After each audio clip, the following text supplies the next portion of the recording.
All right, ladies and gentlemen, boys and girls, children of all ages, fellow Pandemonium travelers, this is Seattle Pandemonium Shutdown Day 144 by my count. And I don't know, life rolls on, I guess.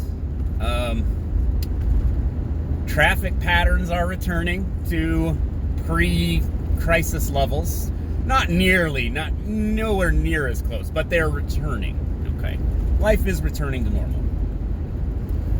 What else is going on, of course? Well, am I zoomed in? No, there's weird framing. What's going on? Well, more rioting and stuff in Portland, as per usual. And I wonder how that's actually going to play out. I mean, does everyone have to just become exhausted, essentially, and just run out of steam, and just because the feds aren't going to abandon the building.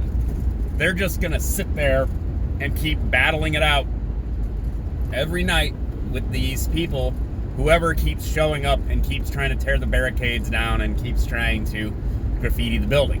So eventually people will get bored of this and go home, because again, if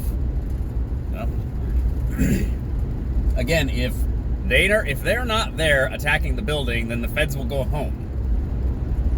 I mean, that's kind of where we're at.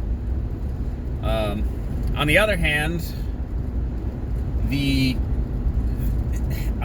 so I was watching a video the other day where a Federal Protective Services officer, a lady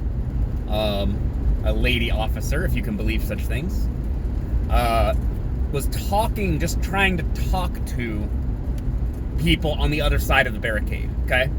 Now, she's having a reasonable conversation, call it productive if you want, conversation with a member of the public, one of the demonstrators, talking about why they're there and what happened, and, she's like, I live here in Portland, but we've been in here for 40 days or whatever, because people attacked the building, and so then we stayed inside. But then we've only been coming out when people started lighting fires and things, because we can't be in the building if it's on fire. That's not safe. So we have to come out here and stop you guys from starting fires. Well, this devolves rapidly into and there's actually a black man, a Black Lives Matter activist, I would say that's what he is, telling these white protesters who start shouting and cursing at the officer to stop doing that, right?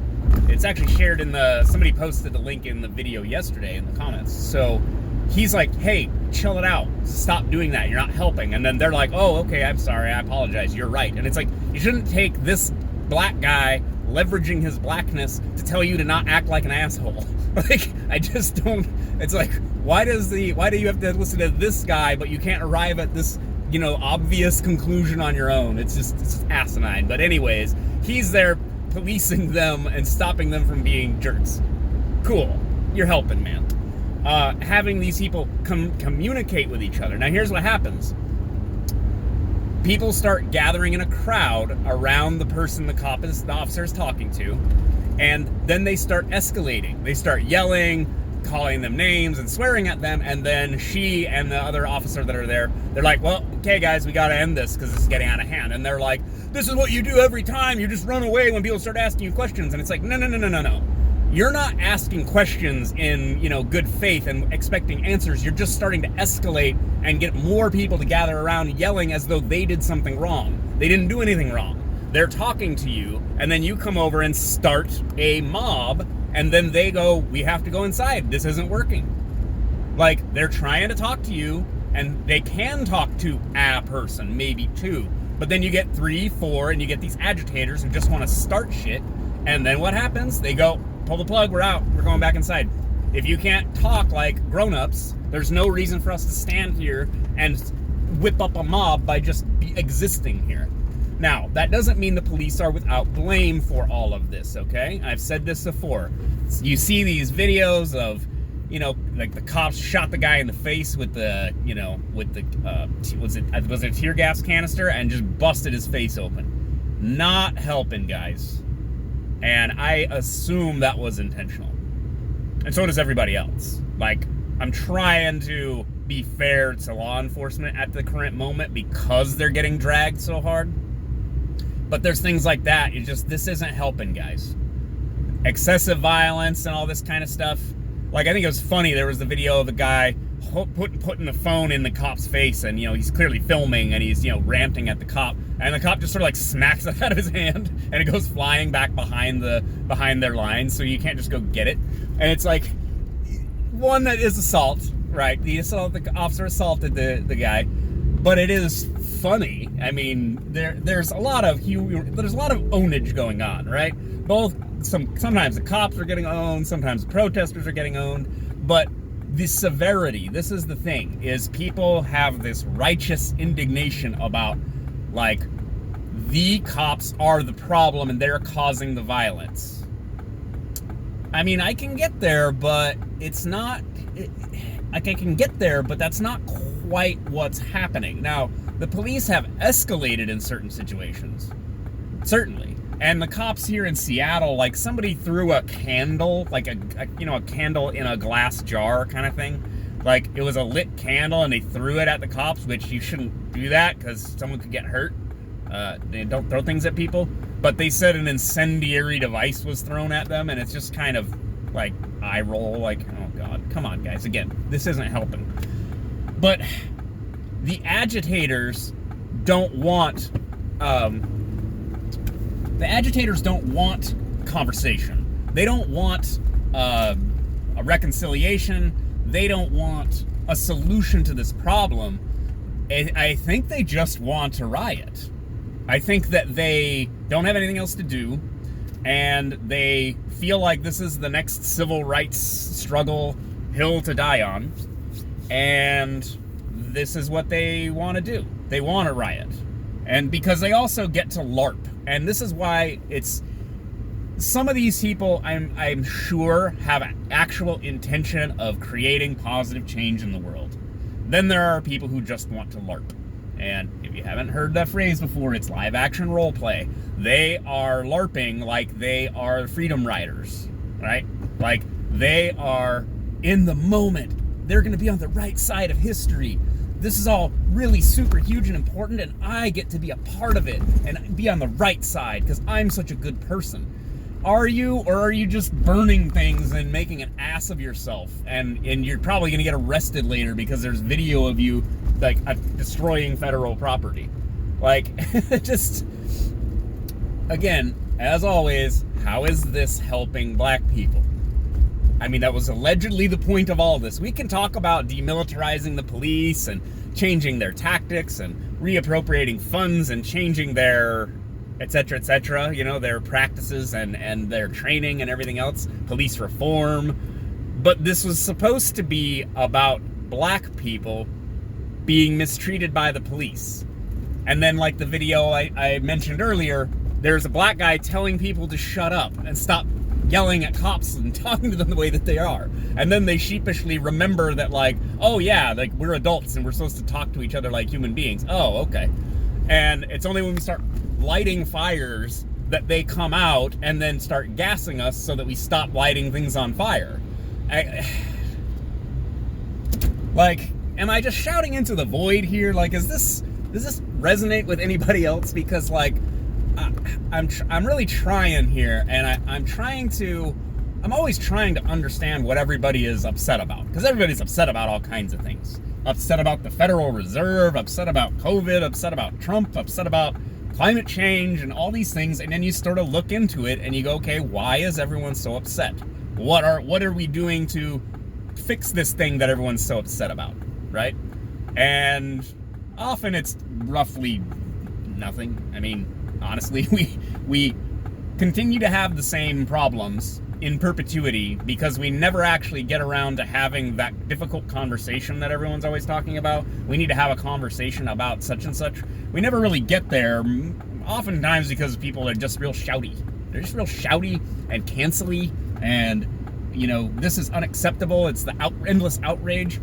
So people aren't having rational conversations about how nuclear energy might be the green energy solution we need that we can deploy basically immediately, rather than some patchwork of windmills and solar panels that won't last as long, create their own kind of waste, aren't as efficient, etc., etc.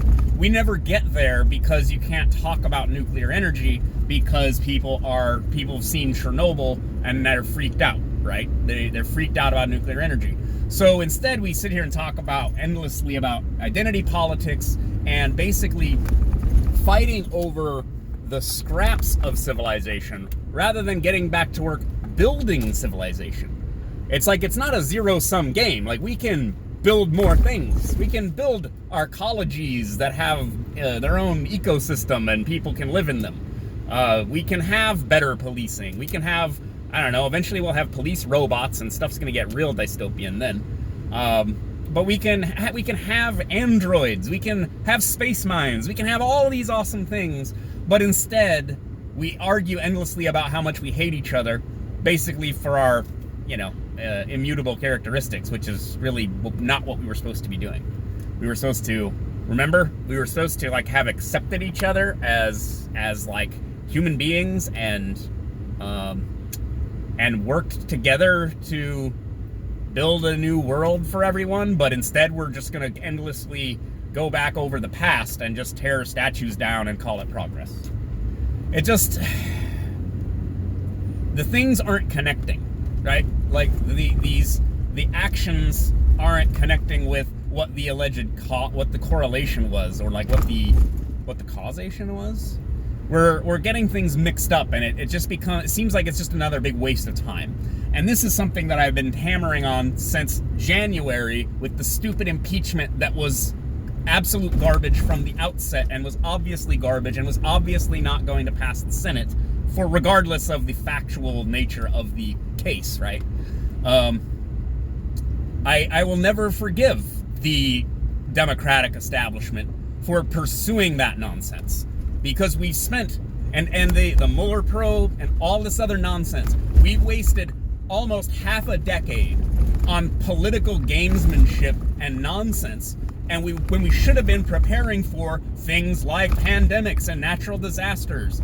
God forbid a Carrington event happen and shut the power down and the whole planet descends into a new dark age because we couldn't be bothered to get past our stupid partisan nonsense and actually look at the risks we're facing as a civilization, people.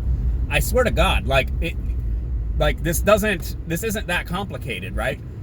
We are in great peril from a variety of different things. Social pressures, social cohesion collapse, economic collapse, economic pressures causing people to go crazy, pandemic now, our politics just driving people insane, plus asteroids, plus energy shortage, water shortage. We are facing a whole set of problems nobody's talking about. And then we're going to run smack dab into it head first, and then everyone's going to go, oh no, this isn't fair. Yeah, I know. When there's no more water in East Asia, and then China and India go to war for control over the glaciers in the Himalayas, yeah, it's going to get real ugly. And people are going to go, oh wow, how could we have prevented this? Oh, I don't know, nuclear energy and massive desalination plants so that we don't run out of water? See, I start talking about riots and George Floyd, now I'm talking about how the world's going to end and how we don't have enough energy. But we don't. And it's just right there. This shortage. You can crunch the numbers. I've done it. I'll share the link maybe in this video. I've crunched the numbers on what global energy demands might be. And oh boy, are we falling way short. And we're not going to get there with windmills and solar panels, guys. It's just not going to do it. All right? So, yeah. I mean, race and racism is a problem, and we need to figure out how to live together, but we're going to live here together, right? We're going to live here with more pollution, more people. Well, everyone's leaving the cities, so maybe the overpopulation problem is going to sort of solve itself there. But we will still be here on a planet, flying through space, in a shooting gallery of asteroids, and God knows what, neutron bursts or whatever. It's frightening, guys. Frightening. All right. There's your Tuesday dose of freak out from me. All right. I'll talk to you guys later. Bye.